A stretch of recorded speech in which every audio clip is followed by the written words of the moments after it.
Hi guys, I'm sorry I've not been here recently. I have been covering a lot of shifts at work. We're very understaffed, and since I'm, trying to buy a house, I've been doing basically every shift ever.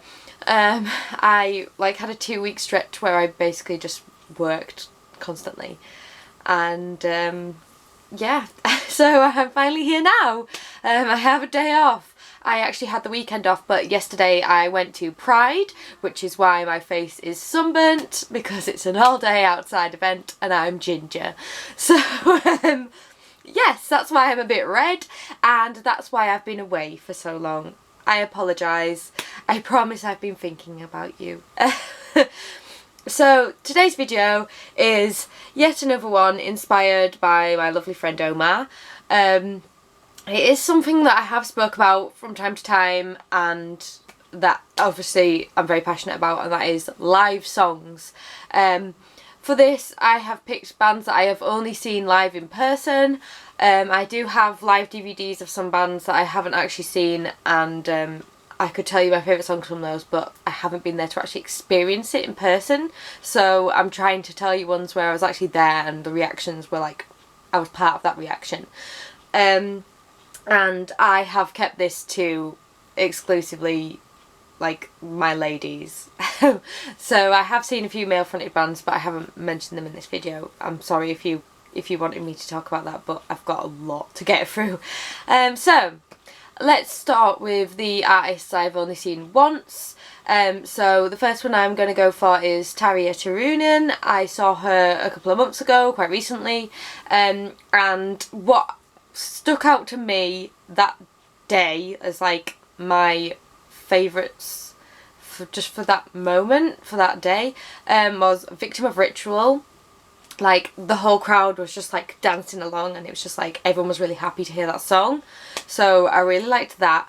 And I also picked the Nightwish medley for obvious reasons. I love Nightwish, and her era will forever be my favourite time. I really like the Floor era, but it's not as good to me. It's just my personal opinion. So she did Tutankhamun.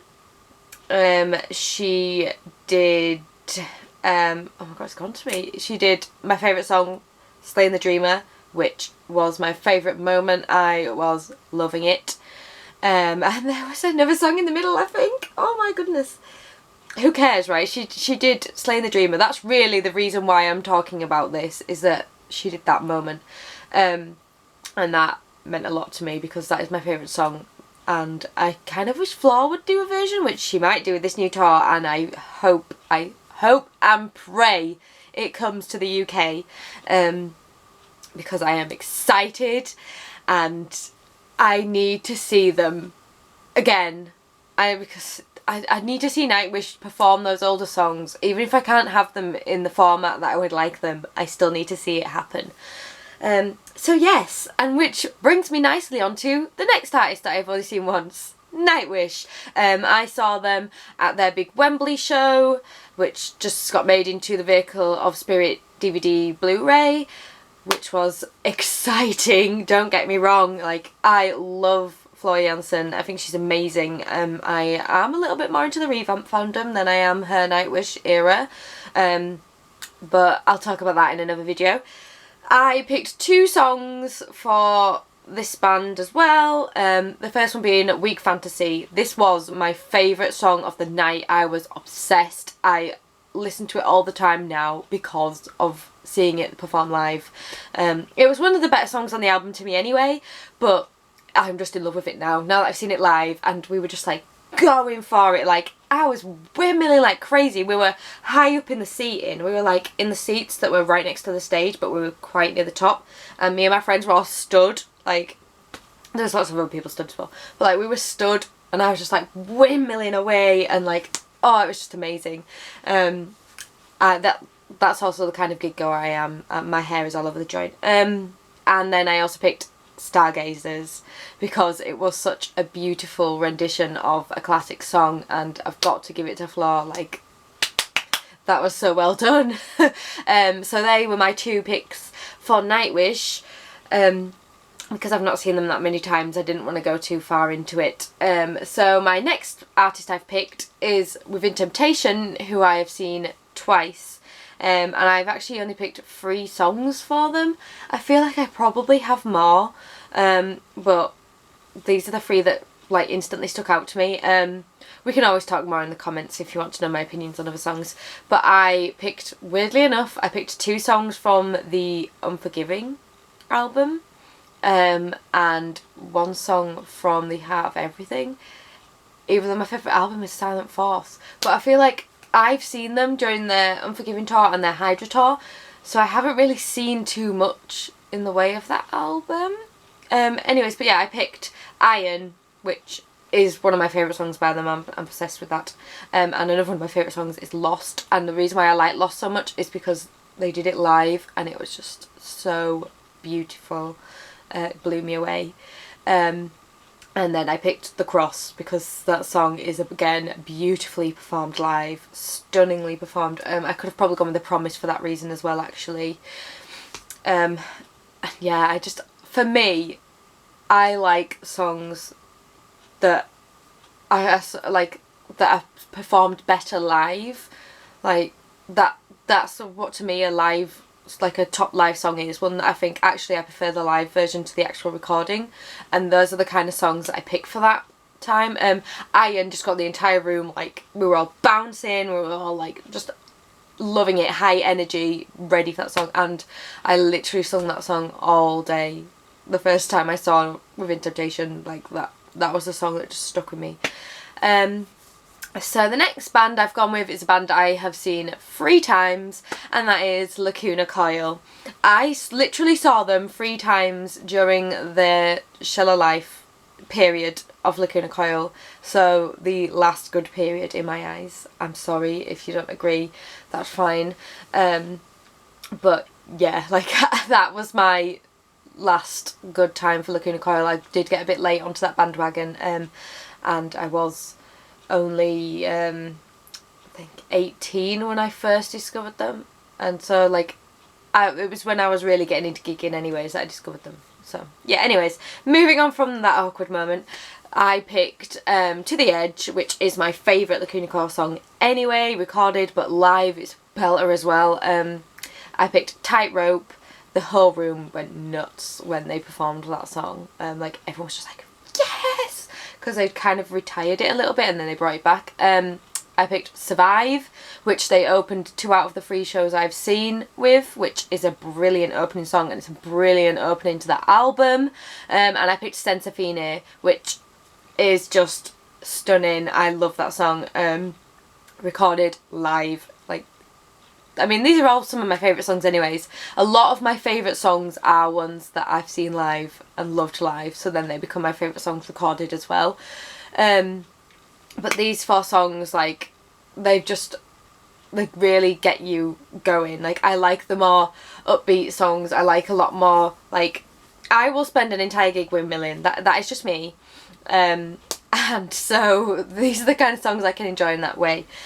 I've moved on to another band that I've seen 3 times, and I'm hoping to see for a 4th, but no promises because I don't know if they are coming back to the UK yet. They did just come back to, or is it, in fact it might be this month that they're going to London, but I didn't get tickets because they were ridiculously expensive and they were an awful date and London, so I didn't get them.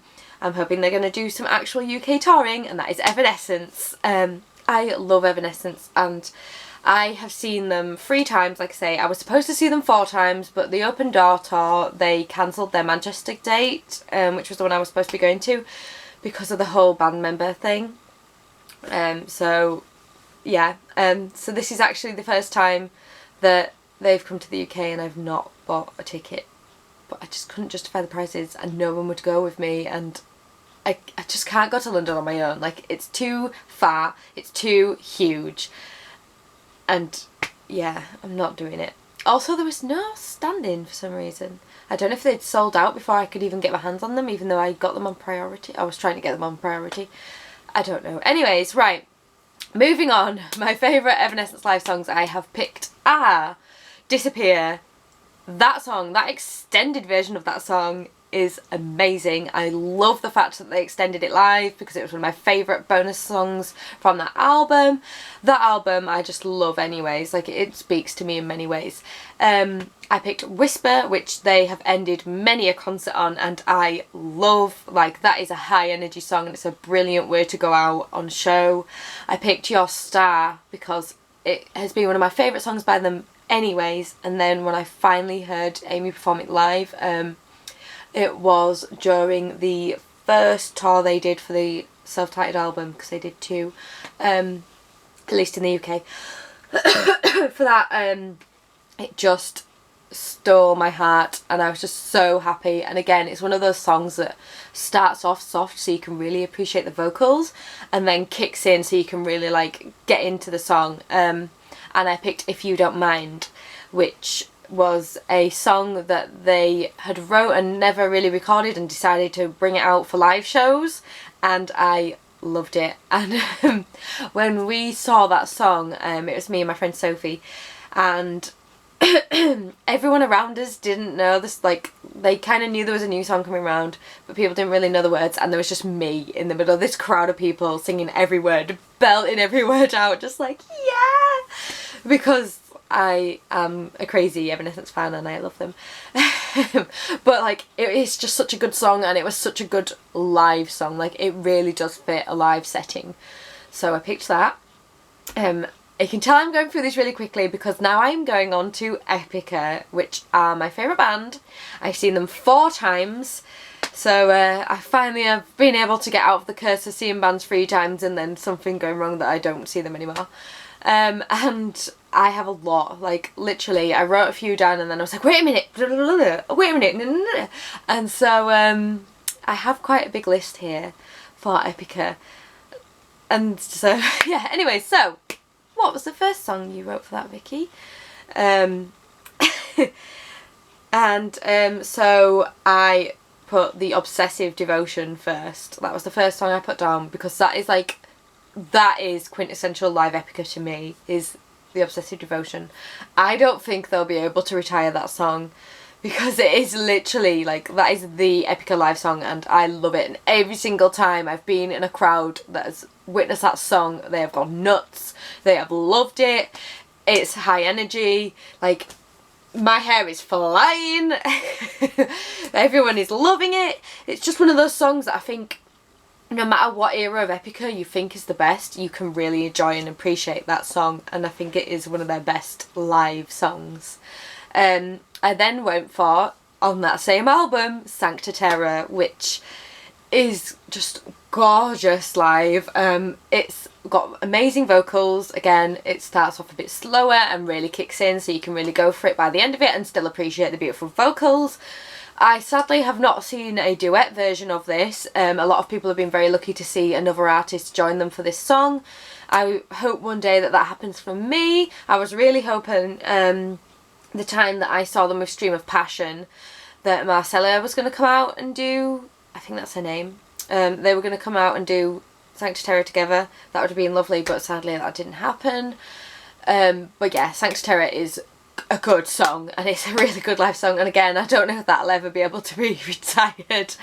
The next one I have picked is a new song, and it's actually the only new song I think that I've got here from the, oh my god, Holographic Principle, losing my mind. Anyways, yeah, and that is Once Upon a Nightmare, which just blew me away. This is one of those songs that I literally was just there for the vocals, and I just stood there in awe, and afterwards I just turned around to my boyfriend and just went, wow, and he was just like, yeah. like everyone was just like, it was an amazing moment, and I'm really glad that they put that into the sets because it was a song that I liked. Like, it wasn't that I didn't like it or anything, but it wasn't a song that I was particularly looking forward to, and then it became one of my favourite songs of the night, so thank you Epica for that. I then picked Victims of Contingency from the Quantum Enigma, which is my favourite album. But even though it is my favourite album, I don't have that many songs from it. In fact, this might be the only one I have on my list. But that's the thing, a recording of a song can be so much different from a live version of a song. And yeah, I love Victims of Contingency live. My best friend actually isn't that big of a fan of this song, but I actually, like, I love it, especially live. I just think it's got a good energy to it, and it's one of those ones that everyone can really get into and like party together with. So I picked that. I also have Fools of Damnation. They introduced that into the Quantum Enigma set, which I loved. I thought it was brilliant live. Everyone was just like, yes, like it's such a good live song again, good live staple for Epica, and I'm really glad they picked to do that song. I also picked Design Your Universe, which is legitimately one of my like favourite Epica singles, and every time they do it live it makes me really happy, even though it's like a 10-minute song, so that's a good chunk of set. I don't care. Do that, do it, keep doing it, Epica. I love that song. Another 10-minute song is Serenade of Self-Destruction, which I love. I think Requiem for the Indifferent is one of the most underrated albums. People seem to think it's like a bad patch for Epica, and I'm like, are you joking? Like, personally, to me, Epica have got better with every album, apart from, I do think the Holographic Principle goes behind Quantum Enigma and Requiem for the Indifferent, but it's not bad, it's still in that good section, whereas a lot of people seem to think their first two albums are the best, and I can't go for that. But that song, like Serenade of Self-Destruction, I'm so glad they did it on Retrospect, because now I have that forever with me, a live version of that song. Especially since the album I have is the one with the incorrect recording, so it's just instrumental on my album. So yeah, I'm really glad I got to see that live, and again, it's one of those songs that's got so many different parts and elements to it that you can enjoy the vocals, you can enjoy having a good windmill, you can fully break it down, and it's a great song. Another great opener that I picked that I love, and I kind of wish they would still open shows with it, even though it's like 2 albums out of date, and that is Monopoly on Truth. I love this song. It is one of my favourite songs anyway, but it's just such a belter to open a show with. That is an opener song for every sense of the word. I literally forget that there is an intro track on Requiem for the Indifferent, because Monopoly on Truth is everything. That, yes, as soon as those choir vocals kick in, you're just like, what is this? And I recommend that if you haven't heard any Epica songs, that is one to really get on board with, because it's amazing. And then the last one I have down is the only like old era Epica song, and that is The Last Crusade, which I do really enjoy that song live. I think it's a good upbeat one for what it is. And again, it gets the room like really into it and dancing. And actually, sorry, now that I've just spoke about brilliant openers, I must admit as well, the Second Stone, which is the Quantum Enigma opener, and they open the shows with that, amazing as well. I love that song too. Epica just seem to be good at opening albums, it seems. Anyways, yeah, sorry, Last Crusade. So yeah, it's like the only older song that I've got on this list, and I do like some of their older songs live, like I like Blank Infinity and Sensorium and Quietus, but they're just, I don't know, something about the old era of Epica just doesn't hold me as much as like the Obsessive Devotion, the Divine Conspiracy onwards. And the Divine Conspiracy for me is kind of like the start of the potential of where Epica were going to go.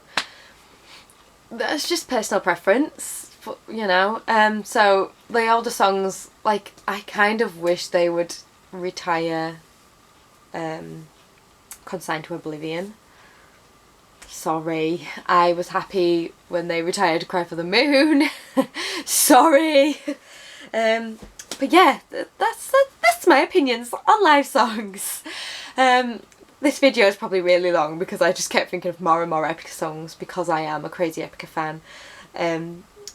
So yeah, let's chat. Tell me, have you seen these people, I guess, since Taria is a solo artist, or bands live? Did you enjoy the same songs I did? What songs do you want to remind me of that I might have forgotten about that we can chat about? Were you at any of the same kind of shows I was? Let's get chatting. Thank you very much for watching. See you later.